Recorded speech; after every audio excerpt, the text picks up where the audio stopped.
স্বেচ্ছায় ইসলাম গ্রহণ, নিজেদের পছন্দমতো জীবনসঙ্গী নির্বাচন কিংবা নিজেদের ভবিষ্যৎ নির্ধারণের ক্ষেত্রে কোনো প্রাপ্তবয়স্ক নারীর স্বাধীনতায় বাধা দেওয়ার অধিকার কারণেই সম্প্রতি ভারতের এলাহাবাদ হাইকোর্ট এক গুরুত্বপূর্ণ পর্যবেক্ষণে এই রায় দিয়েছেন।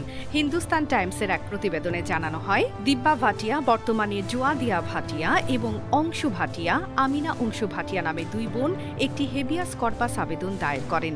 তাদের অভিযোগ ছিল, হিন্দু ধর্ম ত্যাগ করে ইসলাম গ্রহণ এবং পছন্দের মানুষকে বিয়ের সিদ্ধান্ত নেওয়ায় তাদের বাবা স্থানীয় পুলিশের সহায়তায় তাদের জোরপূর্বক আটকে রেখেছেন।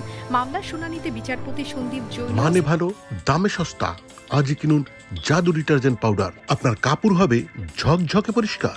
MK ইন্টারন্যাশনাল কোম্পানি স্পষ্টভাবে জানান যে দুই নারী প্রাপ্তবয়স্ক হওয়ায় তাদের ধর্ম, জীবনসঙ্গী এবং ভবিষ্যৎ নির্ধারণের পূর্ণ আইনি অধিকার রয়েছে। এই ব্যক্তিগত সিদ্ধান্তে পরিবার বা অন্য কারো হস্তক্ষেপ সংবিধান প্রদত্ত মৌলিক অধিকার ও ব্যক্তির স্বাধীনতার পরিপন্থী। আদালত আরও জানান, এই মামলার সবচেয়ে গুরুত্বপূর্ণ বিষয় হল উভয় নারী স্বেচ্ছায় এই সিদ্ধান্ত নিয়েছেন কিনা এবং তারা কোনো ধরনের বেআইনি চাপ বা আটকের শিকার হয়েছেন কিনা তা নিশ্চিত করা। বিষয়টির সত্যতা যাচাইয়ের জন্য আগামী 6 অগস্ট দুই বোনকে আদালতে হাজির করার নির্দেশ দেওয়া হয়েছে। সেদিন আদালত সরাসরি তাদের কথা শুনে পরবর্তী পদক্ষেপ গ্রহণ করবেন। নির্ধারিত দিনে তাদের হাজির করা সম্ভব না হলে সংশ্লিষ্ট পুলিশ কর্মকর্তাদের ব্যক্তিগত হলফনামা দিয়ে এর কারণ ব্যাখ্যা করতে বলা হয়েছে। একই সঙ্গে উত্তরপ্রদেশ সরকারের দায়িত্বশীল কর্মকর্তা ও দুই বোনের বাবাকেও আদালতে তলব করা হয়েছে। মুক্তি টিভি নিউজ ডেস্ক।